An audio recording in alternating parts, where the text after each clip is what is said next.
இரண்டாம் வாசகம் முன்னுரை. பிலிப்பு நகருக்கு பவுல் வருகிற திருமணலில் காணப்படும் கிறிஸ்தியர் பாடல் இயேசு தம் இறமை விடுத்து மனிதம் ஏற்றதன் மேன்மையை முன்மொழிகிறது. தாழ்ச்சி வழியாகவே உயர்வு என்னும் பாடத்தை கற்றுக் கொடுக்கிற பவுல் கிறிஸ்துவின் மனநிலையை நாம் பெற்றுக்கொள்ள அழைக்கிறார். இரண்டாம் வாசகம். இயேசு தம்மையே தாழ்த்திக் கொண்டார்.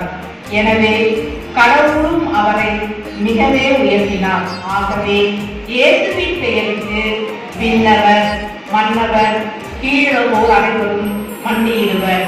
தந்தையார் கடவுளின் ஆட்சிக்காக இயேசு கிறிஸ்து ஆண்டவர் என எல்லா நாளுமே அறிக்கையிடும். இது ஆண்டவர் வழங்கும் அருள்வாக்கு.